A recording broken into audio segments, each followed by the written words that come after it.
Welcome everyone once again to our nuclear physics series. Today we are going to see our topic, that is the variation of binding energy with the mass number, or it is called as the binding energy curve. It is very important to the our syllabus, and in exam the question are asking definitely for the 7 or the 8 marks. It is the confirms. So let us start with that, the graphical representations of the variations of binding energy with the mass numbers. Now in that case we are see that is the x-axis and y-axis. So in that axis this number shows the mass number of an atom, and this axis is nothing but the value of B by A. What is the B by A? It is nothing but the binding energy per nucleons, and it is all in the Bethian electron volt, MeV. It is the simple representations of these binding energy curve. So in that case we are going to see the three kinds of the specification in that graph. 3 प्रकार के specification हम लोग देखेंगे. सबसे पहले हम लोग study करेंगे ये जो है, इसको ये ग्राफ को हम लोग 3 इसमें डिवाइड कर लेते हैं. सबसे पहला डिवाइड कर लेंगे 0 to 30 में, दूसरा कर लेंगे 30 to 170 यहां तक, और बाकी का करेंगे 170 to 240 तक. इसको हम लोगों ने क्या किया, 3 भागों में इसको हम लोगों ने डिवाइड कर दिया. तो बच्चों ये क्या है, ये हमें बता रहा है इसकी बाइंडिंग एनर्जी पर न्यूक्लियॉन्स उसके मास नंबर के रिलेटेड. यहां पे क्या है, हमारे पास He2 है, यहां पे He3 है, यहां पे He4 है. जब हम उसकी बाइंडिंग एनर्जी पर न्यूक्लियॉन्स का निकालेंगे तो अकॉर्डिंग टू दैट ये ऐसी निकलेगी. तो सबसे पहले क्या करते हैं, ये वाला पोर्शन देखते हैं जो कि मास नंबर्स आते हैं 0 to 30 के बीच में. अब इसके अंदर हमें क्या क्या दिख रहा है, इसके अंदर हमें हीलियम दिख रहे हैं जो कि He4 है यहां पे. उसके ही बगल में, उसके ही पास में जो दूसरा वाला है वो है Be8, उसके नियर है Ce12, उसके नियर है O16, और उसके नियर आएगा आपका Ne20. तो इसके अंदर क्या हो रहा है, अगर आप लोग देखोगे ये 0 to यहां तक 7 तक, तो according to that graphical representation जो बाकी के जो एलिमेंट्स है वो एलिमेंट्स इसके बीच में आ रहे हैं. That means binding energy is less. Similarly in that case He4 to Be8, इसके अंदर के जो भी एलिमेंट्स है उस एलिमेंट की बाइंडिंग एनर्जी कैसी है, कम है. सिमिलरली 8 to 12 के बीच में जाओगे आप, तो यहां पे जो एलिमेंट्स है, यहां पे जो एलिमेंट्स आपको दिखाई देंगे उसकी भी बाइंडिंग एनर्जी क्या होगी बच्चों, कम होगी. अकॉर्डिंग टू दैट C12 से O16 तक जाओ, बाइंडिंग एनर्जी कम वाले उसके अंदर आएंगे. सिमिलरली 16 to 20 तक जाओ तो उसके अंदर वाले जो भी एलिमेंट्स होंगे उसकी बाइंडिंग एनर्जी क्या होगी, कम होगी. तो यहां पे इसको मैं लिख लेता हूं, ये हो गया 4, ये हो गया बेरियम आपका 8, ये हो गया कार्बन 12, ऑक्सीजन 16, और Ne हो गया 20. अगर आप इसको प्रॉपरली देखोगे इस एलिमेंट को, तो हर इसमें डिफरेंस आपका 4 का आएगा. डिफरेंस कितना आएगा आपका इसके अंदर, 4 का आएगा. इससे हम लोग एक लॉजिक लगा सकते हैं, जो 4 का डिफरेंस होगा एटॉमिक मास के रिलेटेड, उसके अंदर 4 और 8 के इनसाइड में जो भी एलिमेंट्स आएंगे उनकी Ba एज कंपेयर टू ये दोनों की कैसी होगी, लो होगी. कैसे होगी, लो होगी. तो बाइंडिंग एनर्जी ये दोनों के बीच में जितने भी लाइट न्यूक्लियाइड्स आएंगे, तो वो He1 होगा, हाइड्रोजन 1 होगा, या हीलियम 2 होगा, या He3 होगा, उसकी क्या होगी, लो वैल्यू होगी. लो वैल्यू मतलब उसकी बाइंडिंग एनर्जी पर न्यूक्लियॉन कैसी होगी, उसकी कम ही होगी, जो कि उसके क्लोज. अब देखो यहां तक आ गए, ये 0 to 8 तक आने के बोले तो इसके अंदर के जितने भी होंगे 0 to 4 के बीच में जितने भी एलिमेंट्स होंगे उन सब की binding energy according to that 4He कैसे होगी, कम होगी। सिमिलरली 4 to 8 बोले तो He4 से लेके 8Be तक जितने भी बाइंडिंग एनर्जी पर न्यूक्लियॉन्स होगी उन सब की कैसे होगी, लो होगी। ये सिंपल सा लॉजिक हम लोग यहां पे देखेंगे। और दूसरी बात क्या है, this is a positive value of that curve. ये जो कर्व है ना, ये कर्व यहां से यहां तक क्या हो रहा है आपका, इंक्रीज हो रहा है। कर्व क्या हो रहा है आपका, वहां से वहां तक इंक्रीज हो रहा है। तो इसके अंदर की जो बाइंडिंग एनर्जी है as compared to this one, ये बाइंडिंग एनर्जी कैसी है, लो है।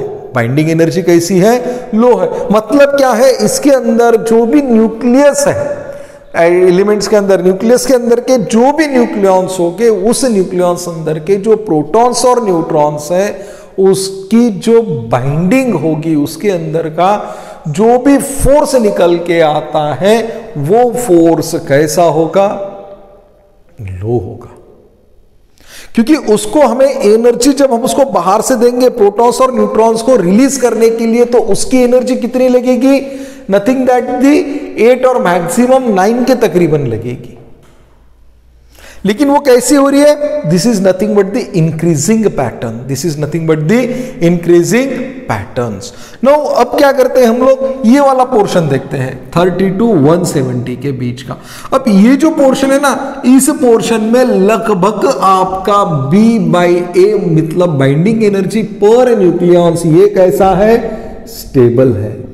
तो इसके अंदर का कैसा हो गया, ये हो गया अस्टेबल हो गया। ये स्टेबल है क्या, नहीं है। कौन सा वाला स्टेबल है, ये स्टेबल है। और इसके अंदर जो सबसे ज्यादा Ba निकल के आता है वो होता है आपका आयरन। क्या होता है वो, आयरन कोर होता है। मतलब उसके न्यूक्लियस को ब्रेक करना तकरीबन मुश्किल होता है।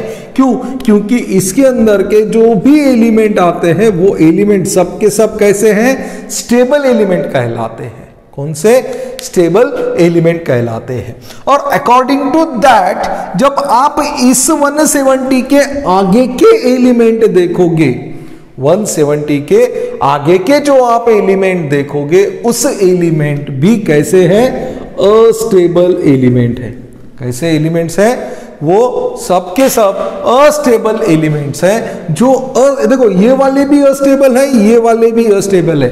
दोनों में पहला प्राथमिक फर्क हमें क्या दिख रहा है, इन फर्स्टली क्या हमें डिफरेंस दिख रहा है कि ये जो एलिमेंट है, ये एलिमेंट की बाइंडिंग एनर्जी यहां पे इंक्रीज होती जा रही है, यहां पे क्या होती जा रही है, डिक्रीज होती जा रही है।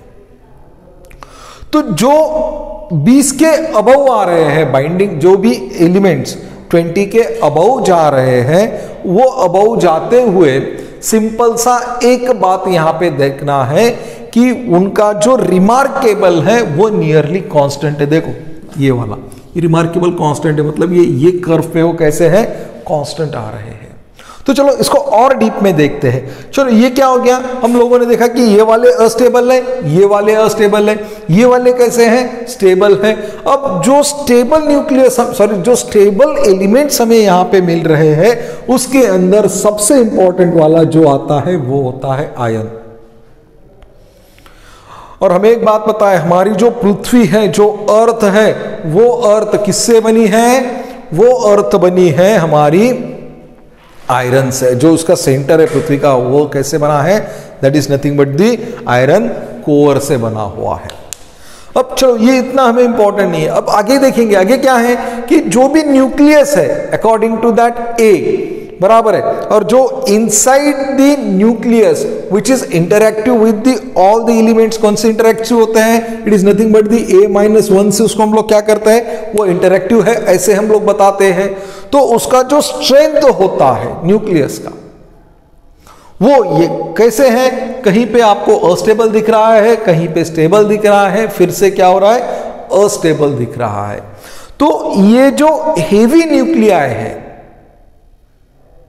इसके अंदर के जो भी हेवी न्यूक्लियाई है, उस हेवी न्यूक्लियाई को हम लोग क्या करते हैं, उसको हम लोग मैक्सिमम स्टेबल के अंदर देखते हैं।